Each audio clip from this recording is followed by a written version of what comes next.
Yes, he was very articulate and polished, and he's a TV host. That's his main qualification. I know in TV we sometimes get confused. Why do you denigrate this man's service? I don't understand. 20 years, Scott, decorated, okay. Scott. handle themselves in some of the lines of questioning. I mean, Tim Kaine sounded like a sex pervert in his questioning of Pete Hegseth. Blumenthal, who lied about his service in Vietnam, questioning Hegseth's qualifications.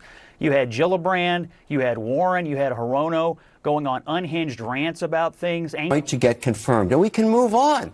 I like dust on boots, a guy that went and fought, saw men and women die, and I also learned today that women... 2024 was a great year for Scott Jennings. Really put this guy on the map. Let me show you a clip. And in the second clip I'm going to show you here, this guy's just having way too much fun. Let's get to the first one where he crushes this panel, including Abby Phillips. Let's get it. Yes, he was very articulate and polished, and he's a TV host. That's his main qualification. I know in TV we sometimes get confused. Why do you denigrate this man's service? I don't understand. 20 years, Scott, decorated, okay. Scott, Ivy Leaguer. Never... He's a TV host. Scott. That's all he is. Wait it's a not second. his main qualification. That is his She main said he's a TV I like host. TV It's his main hosts. qualification. It is his You're main denigrating this that man's qualifies service. you. Not every member who serves deserves to be in never charge of the denigrated his DOD. service. She said his main qualification is that he's a TV host, and I'm It sorry, that's just is. baloney. I Do you think that think, gets him he would have been His main chosen for this qualification job? is that he's a warfighter, and he's going to be the closest warfighter we've ever had to the enlisted people running the Pentagon. He's decorated, he's an Ivy Leaguer, and he knows what he's Just doing. to be clear, Scott, I hear you say that because I remember Pete Hegseth said it. I think you should recall that there have been people who have run the Pentagon who have been in war. Even if they are officers, they have been in war. Their service doesn't get to be denigrated either. I'm not, but I think he's Just to be clear. He's closer to the average enlisted man who has been deployed and deployed and deployed than anybody that's been up for this job but in do forever. not say, Which is maybe why he defended war do criminals. not say that there have not Oh, now he's a war criminal. do No, not he say that there have defended not them when been Trump Let me pardoned take a them. shot at this. Let me take a shot at this. He defended them. This guy killed it today. He came across as a human being. I learned that this was the biggest meeting of Alcoholic Anonymous ever. We had a great job. We learned that every senator drinks. I would ship them some wine to bring down the alcohol content. This was absolutely hilarious at some moments, but he's going to get confirmed. And we can move on.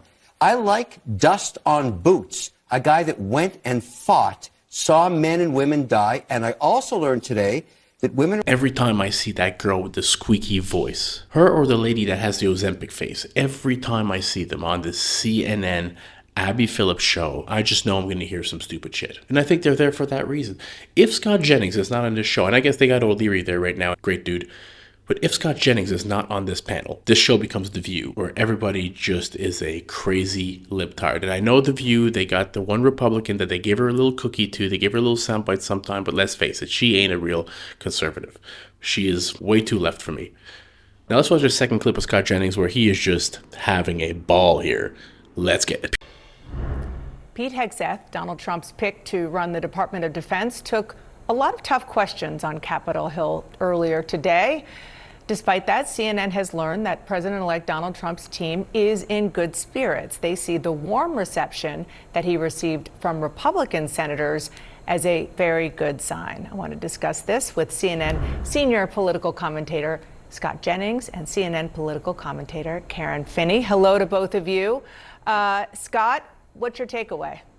Well, in short, I think Pete Hegseth kicked their asses today. I mean, it wasn't even close. They didn't lay a glove on Hegseth. No mistakes, calm, cool, collected. I mean, before the thing even started, you had this like Code Pink, protester freak show trying to disrupt the hearing. That's the Democratic base, by the way, which probably explains why the Democrats on the committee acted in such a bizarre and unprofessional way. I was appalled at some of the way these senators handle themselves and some of the lines of questioning. I mean, Tim Kaine sounded like a sex pervert in his questioning of Pete Hegseth. Blumenthal, who lied about his service in Vietnam, questioning Hegseth's qualifications.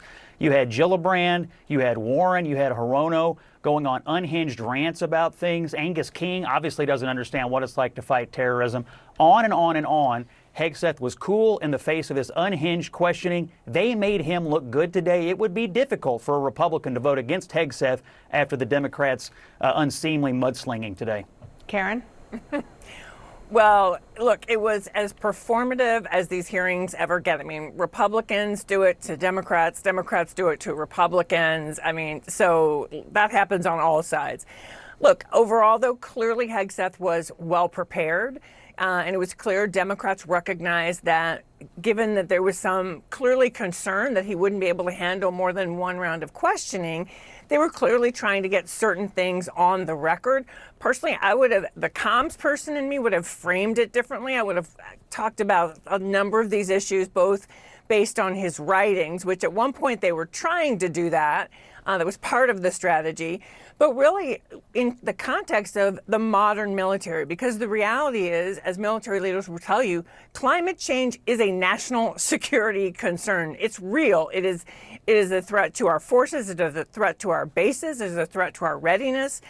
So I would have framed some of these questions more in the context of the current challenges the modern military faces. It is a diverse force, which is part of why diversity matters. I thought they also could have done more to, again, use some of the concerns about the way Trump has spoken. I thought Slotkin was very effective with this in terms of the use of force on American soil and the Geneva Conventions. I think those questions got a little muddled, and I think those topics actually are very relevant and did not get quite the airing I wish they would have. That's interesting. It doesn't sound like you're all that thrilled with the way that your party's senators sort of performed as a whole, despite very notable exceptions. You didn't love it. Okay. I didn't love it. Well, there's one, Karen. So here's what I thought was interesting about that, and Mark Kelly tried to get to that. First of all, Tim Kaine, he came loaded with the questions he wanted to ask. He has a son who served in the military, so obviously he takes a lot of this very seriously in terms of the expectations we have of our members should be the same expectations and standards we hold the secretary to. I don't think he was wrong on that. But I thought Mark Kelly did a little bit of a better job kind of teasing some of that out. And trying to get more underneath some of the substance of that question in terms of he said, well, you've said you have made mistakes, but you're not willing to tell us what the mistakes are. I thought that was another way to kind of go at that question. And Scott, before I let you guys go, did you have any concern about the sort of lack of answers on some of the really important policy issues that he will have to face as defense secretary, or even information about treaties like ASEAN? No, I don't have any concerns about anything he did today. I thought he specifically answered the questions he needed to. And some of this stuff is going to be set by the President of the United States and the President's National Security Council advisors and staff. I mean, he's not a one-man show. Secretary of Defense is important, but there's a whole national security team. I don't think Hegseth or anyone else from one of these kinds of positions should go to the table and act like they're going to unilaterally set policy. So I think he handled himself well today. I think Democrats had maybe built up in their mind that he was going to be a low performer. They lowered the bar, but he far jumped over any expectations they had said. And I just want to say one thing about Karen's comment. She made some great points. She raised some issues that Democrats obviously care about. These are important issues. I agree with her that maybe they did deserve a little more questioning today, which is why it's all the more puzzling why a Tim Kaine, who's worked for the Clintons or campaigned with him, who campaigned with Doug Emhoff, decided to spend 8 minutes. The vice presidential nominee of our country.